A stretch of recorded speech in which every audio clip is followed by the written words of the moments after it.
कृष्णा दोस्तों, किशोरी क्रिएशन से मैं सपना शर्मा आप सभी का हार्दिक स्वागत करती हूँ आपके अपने चैनल पर। दोस्तों, आज के वीडियो में मैं आपके लिए ज्येष्ठ मास महात्म्य के अध्याय 19 की कथा, जिसमें हम निर्जला एकादशी व्रत वर्णन के बारे में जानेंगे, की कथा लेकर के आई हूँ। इससे पहले के ज्येष्ठ मास महात्म्य के 18 अध्याय के वीडियो जो है मैंने मेरे चैनल पर डाले हुए हैं। आप उनको मेरे चैनल पर जाकर देख भी सकते हैं और श्रवण भी कर सकते हैं। मास महात्म्य को सुनने के लिए ब्रह्म मुहूर्त में उठकर स्नान आदि से निवृत्त होकर स्वच्छ वस्त्र पहन करके श्री हरि विष्णु की धूप दीप नैवेद्य और विभिन्न प्रकार के पुष्पों से पूजा अर्चना करनी चाहिए। फिर ज्येष्ठ मास महात्म्य का नित्य प्रति एक अध्याय सुनना चाहिए। मैं रोजाना जो है आपको ज्येष्ठ मास महात्म्य का एक अध्याय सुना रही हूँ। मैं आपको 19वां अध्याय जिसमें निर्जला एकादशी व्रत वर्णन के बारे में बताऊं, उससे पहले हम जानेंगे कि 18वें अध्याय में पहले भीमसेन जी वेद व्यास जी से कहते हैं कि हे तात, आपने जो है एकादशी निर्जला एकादशी व्रत का महात्म्य और उसका पुण्य वर्णन बताया, जो है मुझ मूड चित्त के समझ में नहीं आया है। आप मुझे ठीक ठीक बात बताइए। वेद व्यास जी कहने लगे कि हे भीमसेन, हमने तुमसे जो पहले कहा था वह भी सत्य है, फिर भी इस विषय पर मैं तुम्हें जो है एक इतिहास सुनाता हूँ, तुम उसे ध्यान पूर्वक सुनो। काल में जो है कालाजन नाम का एक पर्वत था। पुलिंद नाम का विख्यात धर्म का ज्ञाता हुआ, उसने द्वारकापुरी के सामने जो है अपना महान पुर बसाया था। और वह राजा हाथी घोड़े और विशाल सेना को साथ लेकर विजयी यात्रा को निकला। सभी राजाओं को जीत करके बहुत सारा धन और कर इकट्ठा कर लिया। उसके गुप्तचरों ने उससे कहा कि महाराज, यहाँ पर एक बहुत ही धर्मात्मा और शूरवीर राजा रहता है, उससे आज तक कोई भी नहीं जीत सका है, कि उसे आज तक किसी ने भी नहीं हराया है।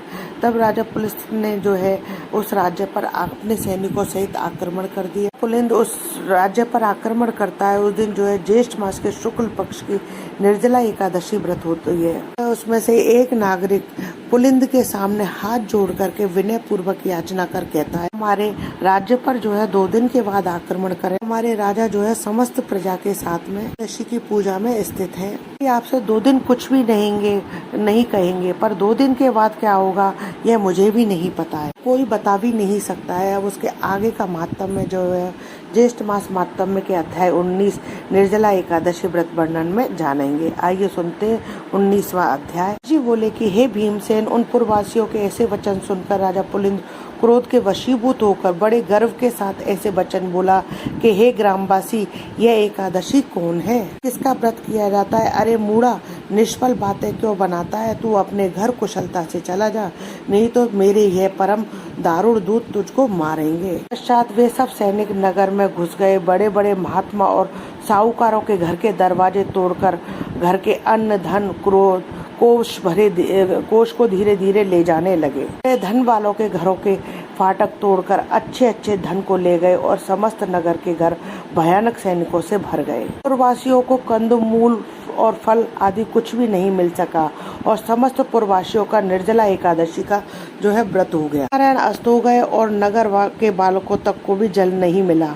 नगर में बड़ा हाहाकार होने लगा। पानी और खाने के मारे बहुत हाहाकार मच गया। स्वर्ग में भगवान विष्णु सहसा उठ खड़े हो गए और गरुड़ जी को बुलाकर उनके कान में बहुत सी बातें भगवान विष्णु ने समझा दी। स्वयं गरुड़ जी की सवारी कर शीघ्र उसी नगर को गए। वहां जाकर विविध प्रकार की सेना की रचना की। के सैनिक, जिनसे किसी के उनके 3 नेत्र 3 मुख 7 जिह्वा 4 पैर, महान अद्भुत बड़े बड़े दांत वाले तथा 3 सिर 2 मुख 10 मुख 6 मुख 5 मुख, हाथी के समान मुख, हाथी के समान स्वरूप, सिंह के जैसी आकृति वाले महान भयानक, नरसिंह के समान तेजस्वी, सिंदूर से पूर्ण जनित मुख, महिषासुर के समान प्रभायुक्त, ऊर्व केश, दिगंबर, नरमुंडधारी, आंतों की माला से युक्त, व्याघ्र धर्मधारी, इससे पहले ऐसी सेना कभी नहीं देखी गई। सेना को सर्वव्यापक प्रभु भगवान विष्णु ने आज्ञा दी कि राज्य में अधम मचाने वाले इस राजा पुलिंद के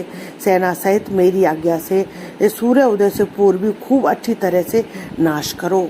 विष्णु की आज्ञा को सिरोधार्य कर भगवान विष्णु के सैनिक दल शत्रु सैनिक में घुस गए और शस्त्र प्रहार तथा वध करने लगे, जिससे बड़ा कोलाहल मच गया। से और कुछ खटवांग से वध किए गए और कुछ दांतों से काटे गए। अग्रवाक को कुछ लोग भक्षण कर गए और कुछ वीर लोग भाग रहे थे। उनके पैरों को पकड़कर नीचे गिरा दिया गया। इस प्रकार पैदल सेना के बहुत से वीर मार दिए गए और बहुत से खा लिए गए। घुड़सवार, घोड़ा आदि अत्यंत दांतों से चूर्ण कर दिए गए। शिविर में आग लगाकर भस्म कर दिया गया और उसका बड़ा प्रकाश हुआ। प्रकाश को देखकर सबको बड़ा विस्मय हुआ और कहने लगे कि तुम लोग कौन हो और कहां से आए हो? हम लोगों से ऐसे वीरों को कहीं पर कभी नहीं देखा। तो ऐसे वीरों को कभी सपने में भी नहीं देखा। अतः उनको मनुष्य न समझकर सब सैनिक भागने लगे। सैनिकों को भागता देखकर विष्णु सैनिकों ने उनका पीछा कर मार डाला। इस प्रकार पुलिंद के सब सैनिकों को मार डाला। पश्चात विष्णु गणों के साथ युद्ध करने के लिए स्वयं राजा पुलिंद गया और शस्त्र अस्त्र के दारुण प्रहार से आधा प्रहर युद्ध किया। के साथ युद्ध करने से किसी प्रकार से भी समर्थ ना हुआ। तब मन से विचार करने लगा कि अब हम भी यहाँ भाग जाएं, अन्यथा यहाँ पर सब कुछ नष्ट हो जाएगा। विचार करके राजा पुलिंद ने मेघास्त्र छोड़ा, जिसके द्वारा वहां घोर अंधकार हो गया और मेघ जल बरसाने लगे तथा बड़े प्रचंड वेग से पवन चलने लगी। विष्णुगढ़ सब मुग्ध हो गए और वहां जो थे वह सब वही एक काम छोड़कर बैठ गए। ऐसा समय देखकर राजा पुलिंद घोड़ों पर सवार होकर सहसा वहां से चल दिया। ऐसा समय देख करके राजा पुलिंद जो है वहां से भाग जाता है। जो सैनिक बच रहे थे वह के चले जाने पर वहां से चल दिए। भक्त वत्सल विष्णु भगवान अपने भक्तों का कार्य करके अपने लोक में चले गए। प्रातःकाल होने पर नगरवासी अत्यंत आश्चर्य करने लगे और वहां पर सबकी सेना ने देखकर अंत में पारणा के समय उन्होंने निश्चय किया कि यह सब कुछ स्वप्न मात्र था तथा भगवत प्रिय स्नान आदि कर्म किए। प्रिय कार्य करने लग जाते, ब्राह्मणों को भोजन आदि कराने लग जाते। इति श्री ज्येष्ठ मास महात्म्य निर्जला एकादशी व्रत वर्णन 19 अध्याय संपूर्णम। दोस्तों, यदि आपको मेरा ये वीडियो पसंद आए तो प्लीज़ मेरे वीडियो को ज़्यादा से ज़्यादा लाइक और शेयर कीजिए। यदि आपने अभी तक मेरे चैनल को सब्सक्राइब नहीं किया है तो उसे सब्सक्राइब करना ना भूलें। पास ही में बेल आइकन को दबाएं, जिससे मेरे आने वाले हर नए वीडियो का नोटिफिकेशन आपको मिल जाए। हिंदू धर्म, रीति रिवाज, कथा कहानी जानने के लिए मेरे चैनल पर बने रहने के लिए बहुत बहुत धन्यवाद। जय श्री कृष्णा दोस्तों, राधे राधे।